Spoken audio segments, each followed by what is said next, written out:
Hey, what's going on, YouTube? I know I've been gone for a while. I'm about 2.5 weeks out from the radiation seeds procedure, and today is Sunday, February 18th, 2018.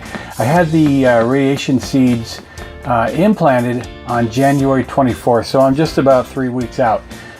And this video is going to be about the aftermath of the procedure, not the actual procedure, because obviously I wasn't awake during that time. But I think it's important to note that the procedure went pretty quick as far as I could tell. I mean, I was asleep. So when I talk about the aftermath, so we're 3 weeks out, right? And some things have changed with me in the last 3 weeks. As far as side effects, how I'm feeling, all that type of thing. And what I want to impart to you guys is if you're thinking about getting radiation seeds, this is the video to watch for palladium seeds. I don't know if they're still using iodine seeds or not. Another thing I want to touch on is what you find out on the internet versus reality, what the doctors tell you versus reality.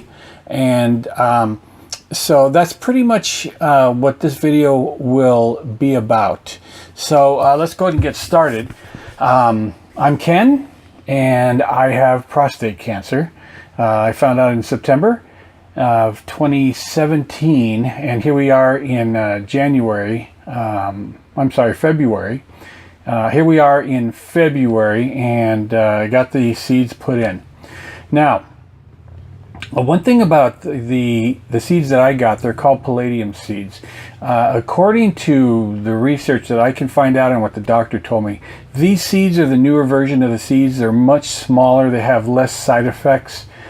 Even though they have less side effects, you're going to have side effects, and there's no getting around it. They're not as bad as the perhaps the bigger seeds. And this is what I want to impart to you. When I first found out that I had prostate cancer, actually going back to when I knew I had to have a biopsy, I started doing internet research and then YouTube and looking at all that up. There's a lot of stuff on there, but the problem is that the information on the internet is a hit and miss. It may not apply in the least to your procedure or what you're going to feel, the effects. And if you look at palladium seeds, there's not a lot out there. They're just kind of generic with any of the other seeds. So what I want to say to you is this: take what you learn on the internet with a grain of salt, because at the end of the day, once it's all said and done and you've been treated and you're going through the healing process and all that, it may not apply to you very much at all. So a word of caution: I absorbed everything there was to absorb on the internet, and at the end of the day, much of it didn't even apply. For instance, I'll tell you this: when I was looking up the seeds, the generic answer on the internet for how many seeds are implanted, 80 to 100. So when I got the seeds in, the nurse came out in recovery, and I was groggy, and I didn't know if I heard her correctly, but I clarified it with the doctor. I had 164 seeds implanted, and when I asked him about it, he says, no, you can go up to 200 is the norm. So 164 isn't that bad. That's one thing. That's just one thing. Out of all the stuff I learned on the internet, I'm thinking 80 seeds, and then he comes out with 164. I'm like, whoa, man, that's not even close. So let's get back to the morning of the procedure. I had to get up in the morning. The procedure, I didn't have to be at the surgery center. It's an outpatient surgery. It's they put you under general anesthesia, and when I got there, I didn't have to be there till 11. The surgery was supposed to be at 1. So I got in there. They prepped me. They gave me the nurses came in. There were 2 of them. They put an IV in my hand, and then they asked questions and questions and questions. So many questions. And that was basically how that went. And so maybe for, I don't know, an hour and a half, I was kind of sitting there. And then the surgical nurse came out and talked to me. She said that she was going to be the one that was going to be inserting the ultrasound probe into the rectum. And she introduced herself. The doctor came out, said hello, said it's going to be great, it's going to be easy, no problem. And he was there for maybe a minute or so. And then the anesthesiologist came out, and this kind of threw me off because I had a surgery before. But she came out and she goes, okay, I'm going to put something in your IV. It's just going to relax you like that. And I said, okay. So she puts it in there, and I'm starting to feel, feeling all right. I really didn't feel anything immediately. And then Jenny, my wife, was standing next to me. We're chit-chatting a little bit. The next thing I know, the nurse in recovery is telling me to wake up. So apparently this relaxing thing that she gave me, it really made me relax, because I guess I was asleep before. I was expecting to go into surgery, and they go, okay, we're going to do this and that, and I'm going to be laying down there, and then the anesthesiologist is going to say, all right, count from 100 down, poof, and I'm asleep. No, man, I was out before I even left the waiting area to go into the surgery room. I was gone, and the next thing I know, so unfortunately, I can't tell you anything about when you get wheeled into the surgery room, what the room looks like, what the equipment looks like. I don't have a clue because I was out. And so I woke up in recovery. She kind of woke me up. She goes, okay, Kenneth, it's time to get up. And I'm like, oh my gosh, this is like boot camp or something. But I guess they have to kind of rile you awake to get you up. And I didn't know it at the time. On the paper that they gave my wife, it showed that I had been given during recovery. I don't remember it, but they gave me 2 shots of a painkiller. Can't tell you why, because I wasn't awake. But I'm guessing that they kind of roused me a little bit, and maybe I said I was in pain, and they gave me a shot, and then they gave me another shot. I don't know how long I was in recovery.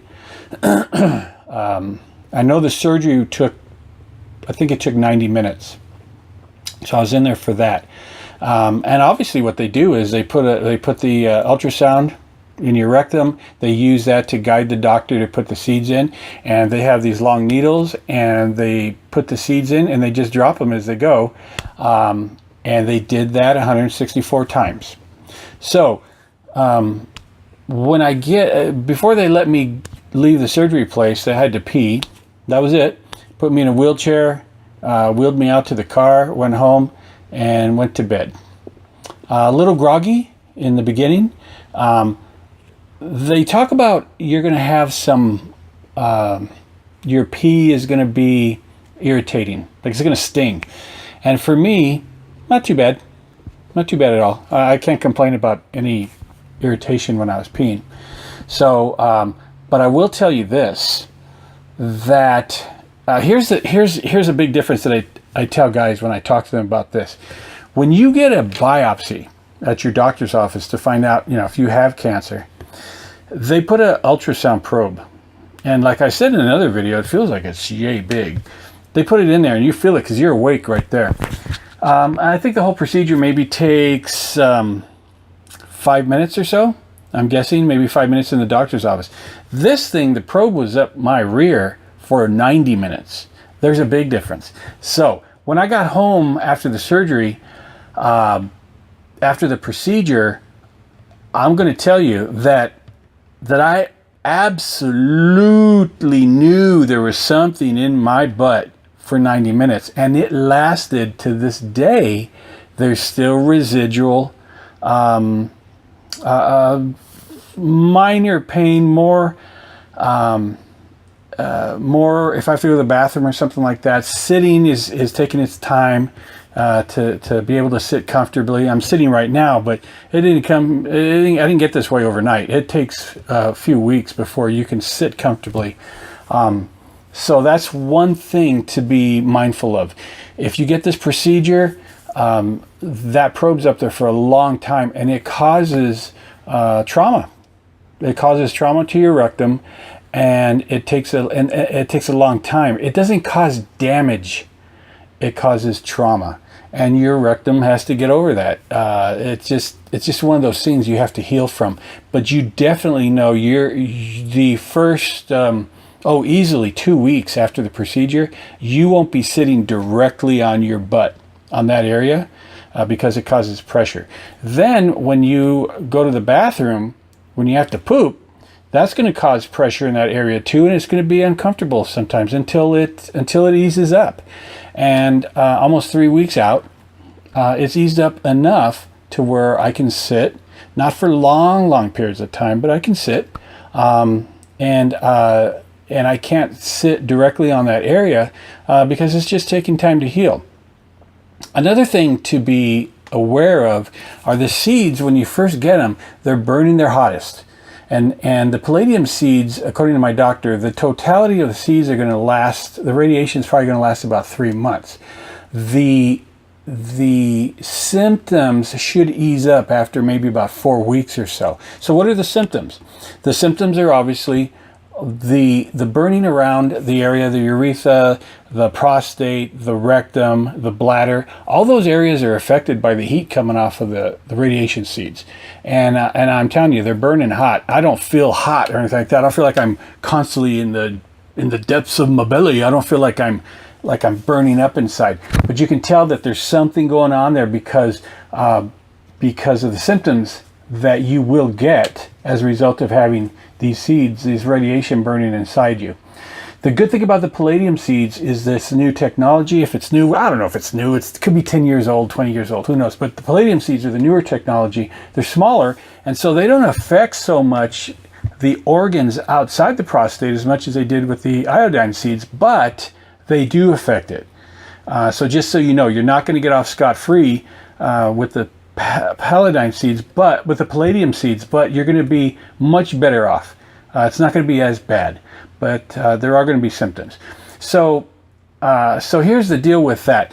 The rectum, you'll have rectal problems. It's not horrible. Once you do your poopy thing, you will it'll ease up as maybe within, as time goes on. It may last 15 minutes or all day. You might have discomfort. Later on, 3 weeks down the line, like me, it could last 20 minutes. The discomfort. The big thing for me, I had to call the doctor after about maybe the first week, about right around a week and a half or so, because I was having problems as time went on. I mean, when I got home, I was peeing like a champ. I felt like a racehorse. I was just peeing like crazy. It was great. I mean, I just didn't have any problems. But as time went on, and I suppose as the seeds kept working, kept burning, prostate got swollen because of the seeds. It's been traumatized as well. It's not made to have 164 seeds inside your prostate. I don't know if there's room for it, but of course you're gonna have some kind of trauma because the needle's poking and stuff like that, and it's going to swell up a little bit more than it usually does. And if you already are older and you have an inflamed prostate and it's enlarged anyways, and then you get this done, it's not better. So as the time went on, the seeds started working. It started getting more difficult to urinate, to the point where I could sit there for half an hour and the pee would come out in a dribble, and it would be kind of painful, a little bit painful, I would say. Not unbearable, but I would have to just kind of hold my breath and just kind of, and then some pee would come out, and then as I sat there, more pee came out, and more pee, and more pee, and more pee, until I finally felt like, gee, I don't have that sensation to go pee, and I could get off the pot, but it's in the 3 weeks, it's been getting a little bit better, but I would say I'm at the best I've been, but it's taken 3 weeks to get here. So I'm not peeing smoothly just yet. It comes and goes. I can go pee quite easily. I can have some discomfort when I pee, but I can go pretty easily. Other times it's just sitting there and waiting, and it's like, oh my gosh, if I could just go to the bathroom, I know that it would feel much better. But it's not as bad as if when you have a prostate infection and you can't pee at all. They'll get excited if you call them after this procedure, and tell them you cannot pee. They'll send you to the emergency room. That was not me. It just took a long time, and it's been very uncomfortable. Another thing, along with peeing, is maybe you were getting up, I don't know, with an enlarged prostate, maybe 2, 3, 4 times a night. I'm getting up at night 6 to 8 times. 6 to 8 times. And the peeing, the longer you wait to pee, the more discomfort you're going to have while you're peeing, because you're holding it, and there's some combination of holding the pee after this procedure, because you're asleep. You're not going to go, oh, I have to go pee. Then after a couple hours or so, you get up because the urge to pee is there, and it's been there for a long time, but it just happened to wake you up. So what happens in the middle of the night, you're getting up 6 to 8 times. 6 to 8 times a night. I am. And talk about disrupting your sleep cycle. So I'm getting up 6 to 8 times a night. And I thought, as time goes on, that's going to get better. So I called the doctor, and I was already on this medication. I don't remember what it was. It's similar to Flomax. Flomax didn't work for me, so they gave me another one that was similar to that. And I think it's an alpha blocker, and what it does is it makes your bladder more relaxed so you can pee. You can't make the prostate get smaller. There's nothing to shrink the prostate. So what they do is they give you this medication. It helps the bladder relax and helps you go pee. So I was on 4 milligrams of that, and he doubled it and put me on 8. It took a while, and I'm thinking that the medication is helping quite a bit, but I'd say I'm in a much better place than I was probably a little over a week ago, as far as peeing goes. I'm not out of the woods or anything like that, but I'm peeing better, but I'm not getting. Maybe I'm getting up. Maybe now 4 to 6 times a night. You would think that if I was getting up 6 to 8 times at night, that messing up your REM sleep, that's pretty bad. But with this medication, it's helping me a little bit. Unfortunately, there's another side effect that I have to deal with, and that is that even though I may get up 2 times less a night and it may not disrupt my sleep, now I'm just having trouble sleeping. I can go to sleep, say 10 o'clock at night, and I'll wake up at 3, 2 in the morning. And this goes on every day, where I just don't get up and go pee and then go back to sleep for 3-4 hours. It's not like that. I just have trouble sleeping anymore. I get up with 3 hours of sleep. I woke up at 1:30 in the morning, couldn't go back to sleep. This has been going on for, I'd say at least the last 2 weeks or so, where I am just tired. And if you've watched any of my other videos, I try to interject some humor and some fun and some, like that. But man, I'm telling you guys, I'm exhausted. I'm tired. I'm just tired because I'm not getting enough rest. It's not, it's not like I get up and I go, this is great. I'm up, and then I'll take a nap later. I can't hardly ever take naps because I just I'm too tired to take a nap or something. But my sleep is premium, and I just, it's just not there. I went back to work, I think the following week after I had the procedure, and people are asking me, boy, you look kind of tired. And I'm like, here's the new reality when this happens. 3 weeks out of the procedure, it's not been easy. It's not been great. And people go, what are you doing at work? Hey, you look okay. You seem like you're doing well, and like that. Here's the new reality for somebody with cancer and you're under treatment. The symptoms that you have, they're going to come and go. The problem with this is that with most surgeries, you have surgery and then your body starts healing, and it's this cycle where you just kind of you start healing and you kind of go up on this upswing.